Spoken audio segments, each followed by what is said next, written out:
آج کی تلاوت سورۃ انبیاء کی آیت نمبر 51 سے آیت نمبر 112 تک، اخیر سورت تک، جس میں اللہ رب العزت نے مختلف انبیاء علیہم السلام کا تذکرہ کیا ہے اور ان سے بطور دلیل کے اپنی توحید کو ثابت کیا ہے۔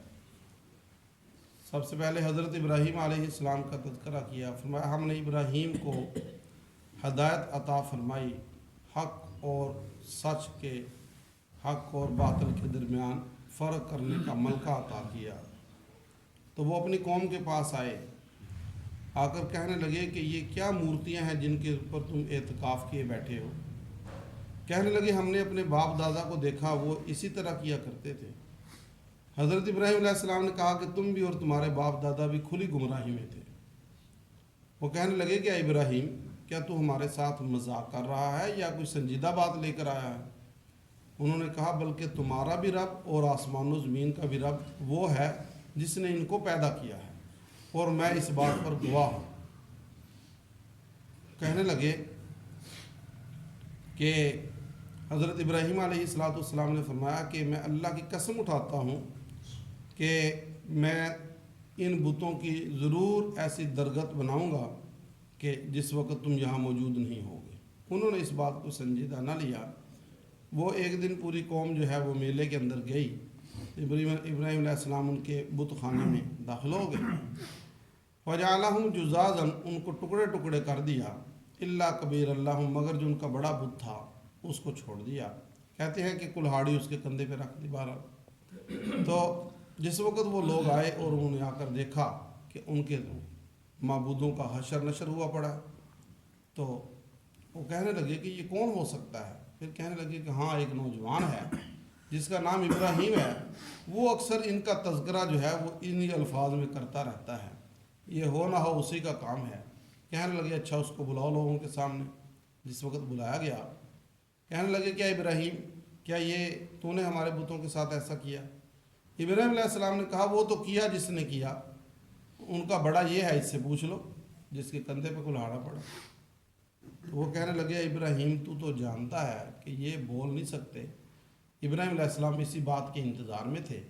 کہنے لگے کہ کیا بھلا تم ان کی عبادت کرتے ہو جو تمہیں کوئی نہ نفع دے سکتے ہیں نہ نقصان دے سکتے ہیں، اور اف ہے تمہاری عقلوں پہ کہ تم ان کی عبادت کر رہے ہو اللہ کو چھوڑ کر، تمہیں اتنی بھی عقل نہیں ہے؟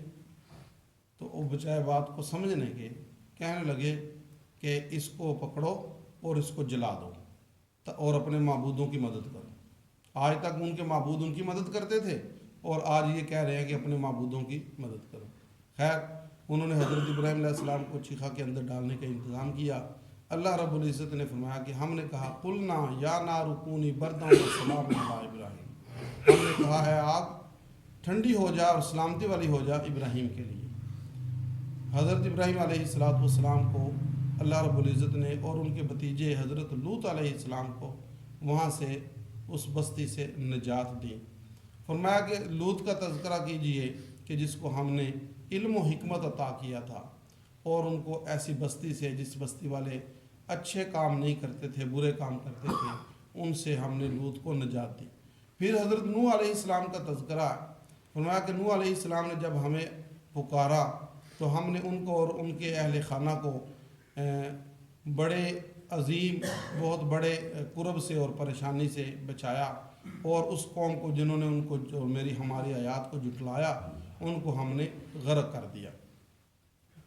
اس کے بعد حضرت داؤد اور حضرت سلیمان علیہ السلام کا تذکرہ کیجئے کہ دونوں کو ہم نے علم و حکمت عطا کی، اور اس وقت کے جب انہوں نے ایک کھیتی کے بارے میں جس میں قوم کی بکریاں چر گئی تھی فیصلہ کیا۔ وہ فیصلہ یہ تھا کہ ایک آدمی آیا، کہنے لگا کہ میرے کھیت کے اندر فلاں شخص کی بکریاں چر گئی ہیں، انہوں نے میری فصل کو اجاڑ دیا ہے۔